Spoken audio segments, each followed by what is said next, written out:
dapat ang title sa message ta. I-prepare ni Pastor. Pero I will go to the heart of God. Kasi on the spot ni siya mga kapatid. Amen. Pero I know, kabalo, kung ang Ginoo magamot, may dili sa atong kagipusan. Amen. And Luke chapter 13 verse 1 going to 5, mga kauturan, ang bala sa atong Bible, the Astral Bible, Lucas or Luke chapter 13 verse 1 going to 5 kita. Ang bala, at the same time, some were present who told him about the Galileans, whose blood Pilate and mixed with their sacrifices. And Jesus in answer and said to them, do you think that those Galileans were worse sinners than all the other Galileans because they suffered this way? Kaya ba yung mga utol ni Jesus said, I tell you, no, but unless you repent, you will all perish just as they did. I tell you, nay, except ye repent, ye shall all likewise perish.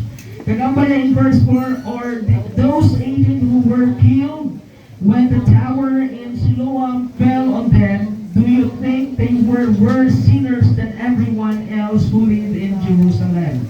In last verses, I tell you, nay, except you repent, ye shall all likewise perish.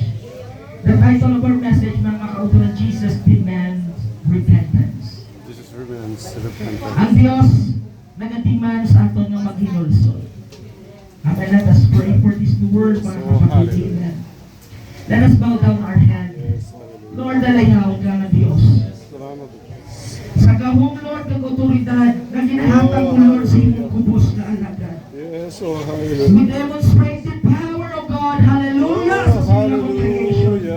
Sa sini, Lord, ng mga katawan, O God. Gamitan ako, God. Hallelujah. Yes, Mga instrumento. To open our understanding. To open, Lord, our mind, O God. Hallelujah. Through your words, O Jesus.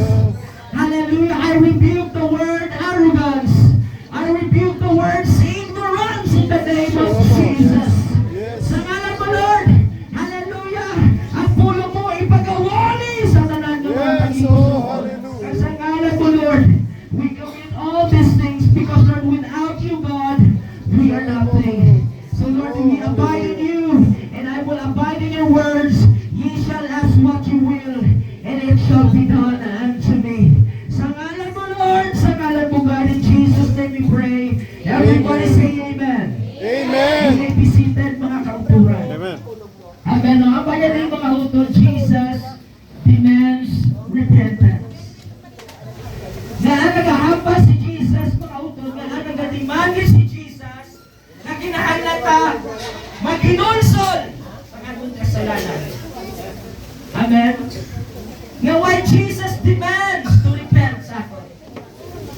Kaya ang pinaka-heart sa Diyos, mga utol, mga bakit the word niya repentance, change the way you think. Kinatudlo ko ni many times in you. Change the way your lifestyle. Change the way sa imo mga kauturan. Hallelujah, sa ginahimo mo. Many times ko ni kinatudlo sa inyo. Kaya this is God's want in us. Hallelujah. Hindi sa tanan nga tion, okay ang imo paminsaron. Hindi sa tanan nga tion, hindi ka makakumitar sa sala. Amen. Adlaw-adlaw, nakakumitar kita sa sala. Adlaw-adlaw, mga kauturan, may mga kakulangan kita na ginahimo sa Diyos. So that's why God required to repent. Hallelujah. Kaya ang pinaka-heart sa Diyos, nag-required ang Diyos, mga utot, na mag-inulso kita. Kaya ang pinaka-heart sa Diyos, wala sing isang na may mawala sa sinigang doon. Gamay na kita sa population sa bilog na Manduria. 77,000 people ang RDRA plus. Ang tugal pa kita siguro, mga kapatid. Ay suno sa akong survey, na ginatanaw mga utod, hallelujah. Kung ano kadamuon sa mga tao sa Tagsaka District o mga kauturan sa syudad sa Mili. Kita ko numbers, pero kita gamay lang. Look at us. Pero mga kapatid, I'm blessed sa kinatawag ng ministry. Kay even ng mga unbeliever, nag-pray sa aton, na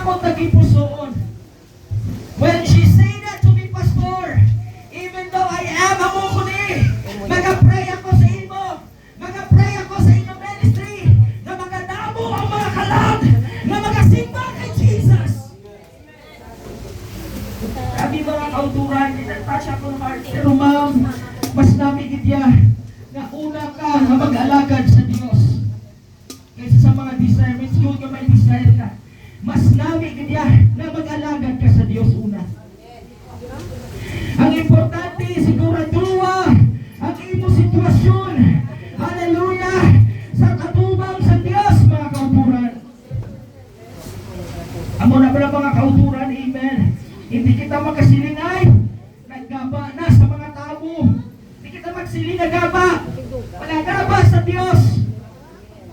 Amen. Ang putang ginahimo mga kauturan ni Abi nila. Hindi nga mga tao, mga utod na natumpahan sa nitawag mga kauturan ni Amen sa siluot sa tower. Pagamba ng mga tao tulad nila sa pinsan sa tower. Sana sa Diyos mo na kaba. Because ang word nga kaba is a curse. It is a curse. Kung curse na siya is not from the Lord. It is from the devil mga kauturan. So that's why every time I've heard that word, I reject in the name of Jesus. Gina-reject ko mga kauturan. Even though the one who speak, wala sila kay Ginny, but I reject mga kauturan. Hindi na magsiling umahayo ka. Tanawa ang imong kaugalingon dira sa Dios. Kaya according to the book of Matthew 7:21, at everyone that saith unto me, Lord, Lord, wala na siya nagahambal sa ibang nga religion. Kaya Pentecostal, hindi ka maluwas. Hindi ang tanan ng basang Diyos. Do not declare that word. Wala kaya kabalo sa plano sa Diyos na pagaluwason ng inarakalan. Amen. Ay sometimes people na siling, wala mo pastor, hindi ang tanan nagataw. Huwag na nung silikon, hindi kami makasunod sa ginarilan sa Diyos. So let us try na lang mga kauturan. Let us make these verses, this book, this chapter, as a mirror, as our mirror. Imuunta na lang ispiyo na, kung natin nga bala. Hindi ka magbagyanay sa pulong sa Diyos. Imuhan nyo ispiyo. Ang Matthew 7:21, basta ikaw pa na, isa pa na da, ikaw ang hinahambal sa Diyos. Kaya hindi mo sekta na, hindi kayo maluwas. Wrong! Hindi kayo magkasili. Kaya ang Ginoo mga utod nagaluwas sa tao. Kag maginulso ng tao, luwason niya sa Diyos ang tao nga nagahinulso. Praise the Lord. Not everyone that saith unto me, Lord, Lord. Just make it that mirror. Hindi mo yung pagtanawon ang sala sa ibong isika pareho. Hindi mo yung pagtanawon ang sala ni Pastor. Hindi mo yung pagtanawon ang sala ni Brother Chinel. Tanawa ka ugalingon mo sa atubang sa Diyos, mga kauturan. Hallelujah. Ipasiba na sa sulod ka ng sa simbahan, good. Diba? Kasi nasunod na tayo sa church, we are good people. Pero pag wala sa simbahan, kamusta kita? Kasi kayo, isa na ikaw, mga utotira na nagahapay nun, di pala sa ngalan mo.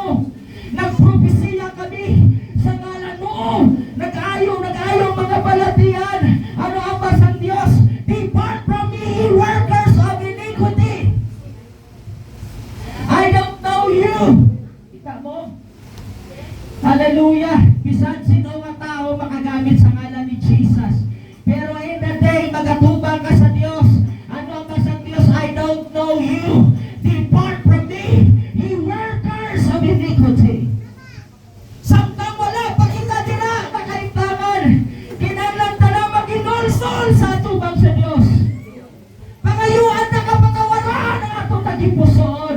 Ang atong mga buhat dira sa Diyos, mga kapatid. That's all we need. Kinahanglan ta maginulsol. We are not going to church. Pag we are not good, sabi mo what you do is hypocrisy. Kung ano ang nabatihan nyo nga pulong sa Diyos, let be in your heart, let be in your mouth, let be sa imo nga ginakabuhi mo ang pulong sa Diyos. Kaya ang church, mga kauturan, wala iniya ginahatag, ang gusto magbalaot ang tao, ginabutang ni sa Diyos ang iyang sanctuary, ang gusto ang tao, tadyo mo niya, mga kauturan, tutuhan niya, instruction niya, hallelujah, paalam mo niya, naluwal siya ang pulong, mga kauturan. Hallelujah, that's what God, amuhin na ang gusto sa Diyos sa tao. Hindi na pagtanabunan sala, masandat ka lang. Hallelujah. I've been almost years. Nag-pray ako sa mga tao nga nabaptize sa ngalan ni Jesus. Wala ako nag-auntad, pamamuyo sa inyo. Wala akong kabalo kung ano ang natabo, pero I've never stopped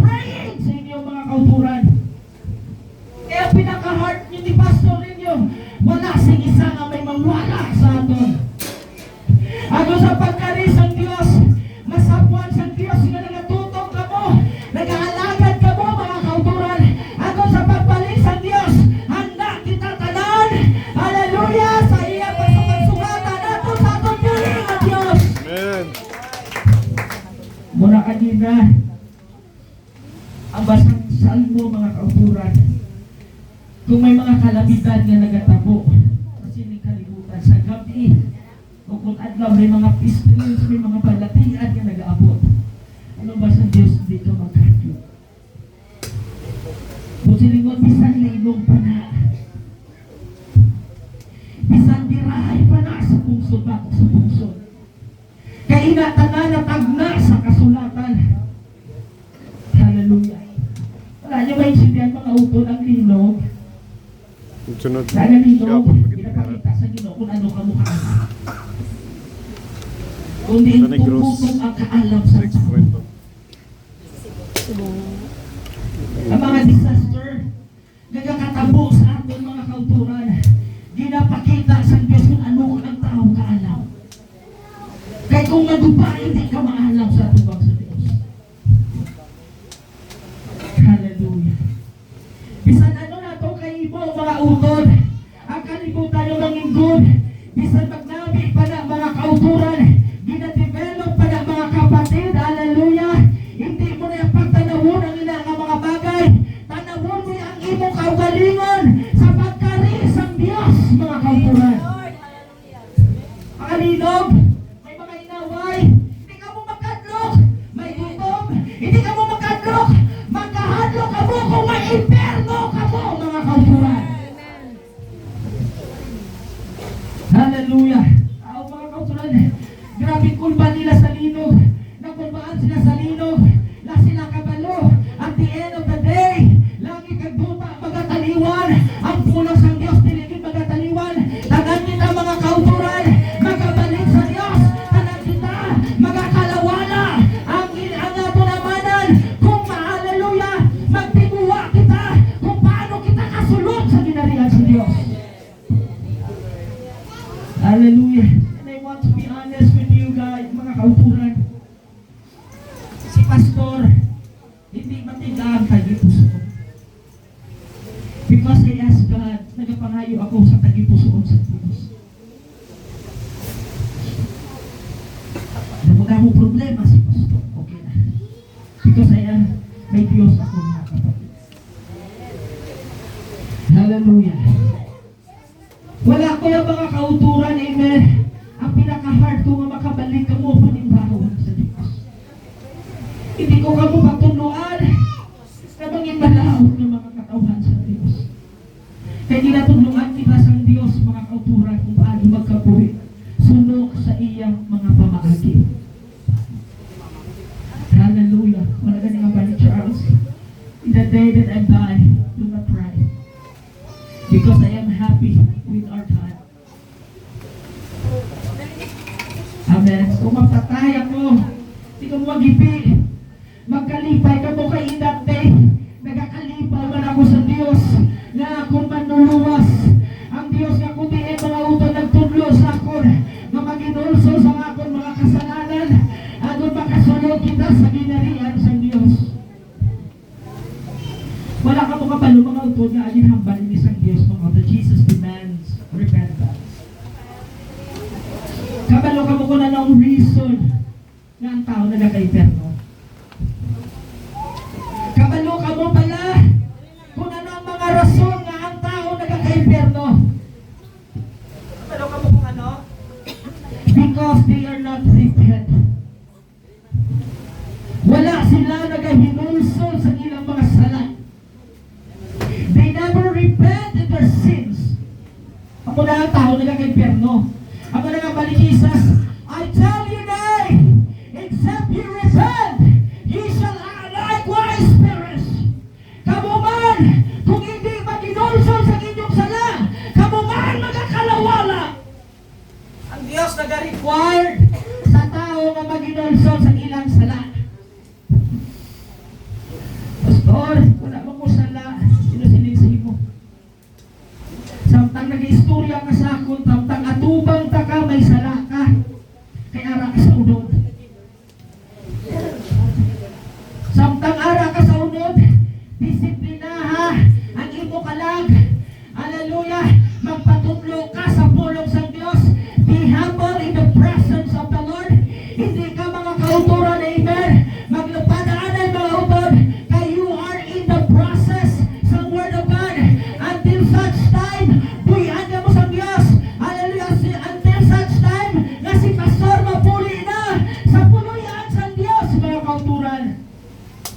pinaka-heart ko mga utod, may chair na, maplastar ka mo. Komportable na ka mo mapahuhay na ko, kay kapoy na ko mag-inugulo. Praise the Lord. Makapot na sakit likod ko is ang mga kauturan. But I thank God, Panginoon Lord, that day mga kauturan, na nagkakaluya ako sa among yung mga paglakanton, nagilipos na kayong ako. But I feel pain at my back, mga kauturan. Pero Panginoon Lord, according to your word, Jeremiah 13:17, you restore my health to me. Sa ngalan mo Lord, i-declare, hallelujah, hallelujah, restore ang akong health. God is able to restore your health. Amen. To the Lord. Hallelujah. Kapalo ko po of Jeremiah 37:3, I will restore your health unto you. Ibalik sa Diyos ang imong health, mga kauturan. Jeremiah 37:10. Para bago mga upad ng hospital sa pastor. Hindi anay Lord. No, hindi ko nila kagtura. Wala pa. Hindi pa komportable yung mga katawan mo.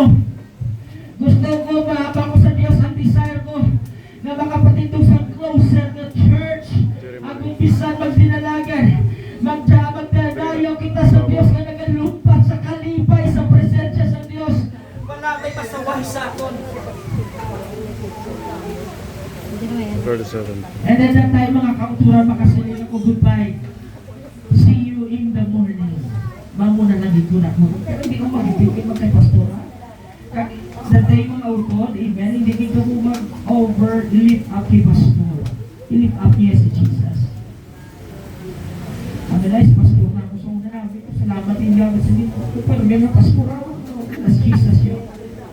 Dapat si Jesus mga kapatid. Amen. Amo na nga ba yung mga kauturan, I tell you nay, except you repent, you shall all likewise perish. Samtang hindi pa ulihi ang tanan mga utod, balik na kamo sa Diyos. Balik na kamo sa Diyos. You are not, wala kamo. Sa dalan ng insakto, you are in the right path of God. Kaya the Bible say, Jesus is the way, Jesus is the truth, Jesus is the eternal life, mga kauturan. Thankful kami nagapon, nagsakay kami sa Maxine, puli kami. May na-encounter ako mga kauturan niya. Hallelujah, about sa Godhead. Lord niya, sir, kapati ka man, ginasira niya mo sa word of God. Oh, praise the Lord, thank you Lord. Ipasinabas mo sa Diyos apa kami, di ba? Okay, tapos na ka nagabasa na si Jesus. Makita mo wala sa Bible na si Jesus is a God. Ang bago, yes sir.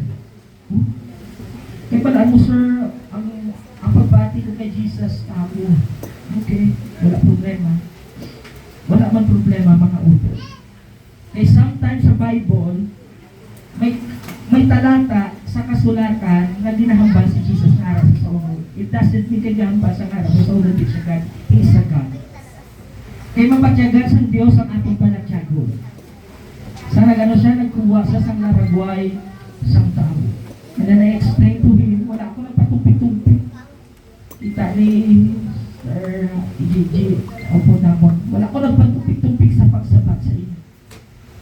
Direct to the point, wala explanation, and just reading the books, the chapter, and then that's it. But sir, wala ko si Jesus, wala ko napati nga ka, nga Diyos na siya, is a son of God. Yes, good. Yes, he is the son of God. Pero hindi siya nagapati nga Diyos siya, tao lang siya. Okay, no problem with that, sir. Pero ba yan, napati kami haragin man sa kasulatan nga, nagkakambal na si Jesus is God, ang Son is God. Mampunta. Okay. Bago sir, without sir, kung maglawig sa pag-istorya sa imo, yung go to ang 1 John 5:20, and we know that the Son of God is come. Amen. And He gave us understanding. Magatag sa sato sa pag-mo, pag-inchindi. Kaya gini amo ang matuod na Diyos. Kita mo? This is a true God. Ipakita ko siya mo. Araw. The word true God. Amen. Kaya bago siya, okay sir, I will add one again. Ang balya, ang bago siya, matugag pa din ako isa sir. Ang bali Jesus, amen. Ang bago siya in 8:24, ang bago sa iya mga kauturan. nabigyan ko yung paalam mo sa Diyos. May makasamba ka rin, sister. Amaya, nagasiling ako sa iyo. Mapatay ka sa tuod kung hindi ka magpati nga ako ang yadtong mong sa una. The word I am that I am. The one who speaks to Jesus, mga utod, you shall die in your sin if you believe that I am He. Kung hindi ka magpati sa akong Diyos sa tong sa una, you shall die in your sin. Mapatay ka sa Diyos. Amen. Kada mo ako mga utod, ang ako siya, 2 or 3 scriptures, witness, ang ako siya, dumao ko 3 na pulong, ang ako siya, ang iyang word may establish at mong tumakalawa. Ako siya. In that day, I will establish the word of God. Amen. Di ba ako sometimes ang pagtuo mga utod, email, kita lang sila. Ipadala siya pa, pinas na din anak na sa Diyos. Pero they don't understand. Ang ba sa Diyos, ang nakita mo ako, nakita mo ang Ama. Simple form of words that you need to understand why we worship Jesus. Hallelujah. Kaya sa siningatak na mga kauturan, amen. I encourage you to give your heart to the Lord. Balikan mo mga kauturan. Balikan mo sa church. Balikan mo sa pag-alagad. Give yourself. So shall we all stand mga kauturan?